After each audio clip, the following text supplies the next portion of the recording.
Dans la mythologie, le héros est un homme qui démontre sa bravoure à travers son périple. Les femmes, quant à elles, immobiles, gardent le foyer, attendent une délivrance ou le retour de leur bien-aimé. L'histoire des migrations contemporaines n'échappe pas à ce principe ancien, qui oppose la mobilité des hommes à l'immobilité des femmes. En fait, les femmes comme les hommes ont toujours migré. Pourtant, elles restent souvent absentes des récits et des représentations de l'immigration en France. Mais que nous disent les images de femmes en migration qui émergent malgré tout ? Souvent, la banalité d'une condition féminine est réduite à des rôles traditionnels. Mais il faut lire derrière l'image, car cette condition est souvent partagée avec les femmes françaises de même statut social à la même époque. Reste que l'histoire et l'image peuvent révéler d'autres conditions. Inversement, les images peuvent aussi mettre en scène des portraits de femmes en action, à contre-courant des préjugés.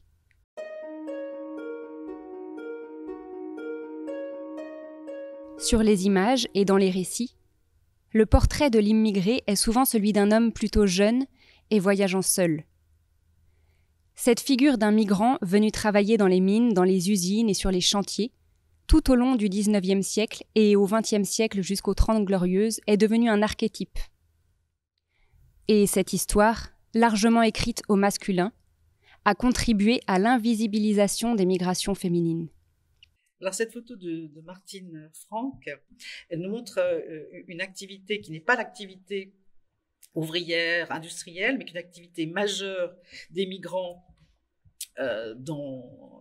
au XXe siècle, c'est les chantiers, les grands travaux, les chantiers. C'est des secteurs qui sont des secteurs exclusivement masculins, encore peut-être même plus d'ailleurs que le secteur de l'industrie. On pourrait trouver des ateliers féminins, notamment dans le textile.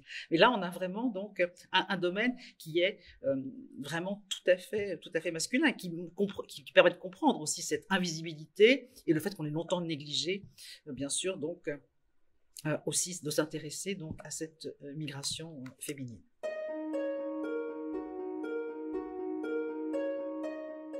Sur les images, la femme immigrée apparaît souvent en mère de famille. À travers la figure de la mère à l'enfant, elle incarne une maternité symbolique.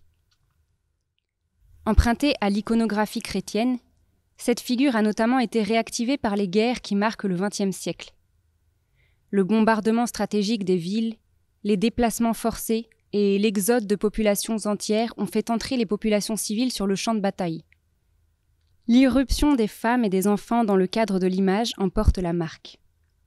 Dans la guerre de propagande que se livrent les différents protagonistes, les illustrateurs et les photographes usent de symboles forts de la maternité et des victimes innocentes pour émouvoir et sensibiliser l'opinion. Et cet usage s'est prolongé pour dire le drame des réfugiés contemporains. Mais les migrations du travail mobilisent aussi ce type d'image. Dans la photographie humaniste d'après-guerre, les femmes sont là aussi renvoyées à leur fonction maternelle. Le plus souvent, elles apparaissent à leur domicile, souvent précaires, entourées d'enfants. Au milieu des années 1970, la politique du regroupement familial accompagne l'arrêt des migrations de travail. Les épouses, les compagnes et les enfants des travailleurs arrivés pendant les 30 Glorieuses viennent les rejoindre. De cette nouvelle migration, les images rendent compte. Mais elles brossent souvent un portrait sans nuance, derrière lequel se cachent des réalités et des parcours très différents. En réalité, dans la longue durée, les femmes migrent pour des raisons semblables à celles qui poussent les hommes à quitter leur pays. Fuir la guerre, les persécutions, la violence, améliorer leurs conditions de vie, poursuivre des études, choisir sa vie. Une autre image qui là nous renvoie à toute autre représentation donc des femmes, c'est une étudiante socialiste révolutionnaire russe vers 1910. C'est une image qu'il faut aussi garder à l'esprit, et qui est que ces jeunes femmes ont été nombreuses déjà dans le passé et sont de plus en plus nombreuses à avoir eu une formation, une qualification quand elles arrivent en France, et que si elles prennent des emplois qui sont des emplois peu qualifiés, ça n'est pas parce qu'elles manquent de qualification, mais parce que souvent donc la législation ne leur permet pas de trouver donc un travail à la hauteur de leur qualification.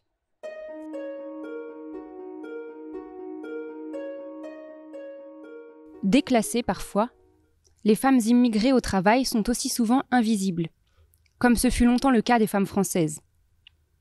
Dans l'iconographie, peu d'images attestent de l'activité des migrantes. Et l'image renforce ainsi l'idée selon laquelle elles auraient été pour la plupart inactives. Pourtant, dès le XIXe siècle et les débuts des migrations de masse, le secteur de la domesticité et certains métiers de l'industrie recourent massivement à une main-d'œuvre féminine venue des pays frontaliers comme l'Italie, la Belgique, mais aussi l'Allemagne pour les employés de maison. À partir des années 1950, ce sont les migrantes venues d'Espagne ou du Portugal qui occupent pour la majorité des emplois dans le domaine de la domesticité. Elles incarnent le stéréotype de ce que l'on appelle la bonne à tout faire, logée au dernier étage des immeubles parisiens. Or, venues le plus souvent seules, elles furent aussi des jeunes filles modernes, dans le Paris des années de croissance. Et une image donc de Jean-Philippe Charbonnier, qui est une photo, une très belle photo, qui nous montre en fait une jeune femme qui a l'air, disons, tout à fait moderne, indépendante, et qui ne semble pas finalement très différente de n'importe quelle jeune fille. Donc on a l'image donc d'un moment de loisir, dans une vie aussi bien sûr de travail, et donc de jeunes femmes qui sont des jeunes femmes relativement donc là indépendantes, qui montrent un visage peut-être plus souriant et plus libre donc de cette migration donc féminine. Mères de famille, ouvrières, étudiantes, femmes au foyer, la diversité de ces portraits de femmes de l'immigration reflète des parcours multiples qu'il faut lire comme autant de situations qui peuvent s'entremêler. Souvent figées dans les images et les discours, les migrantes ont longtemps été réduites à une figure vulnérable et à des traditions auxquelles elles seraient soumises.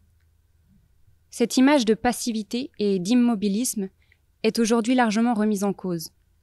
Les historiens et les historiennes ont fait sortir de l'ombre des portraits de femmes conquérantes, actrices de leur vie.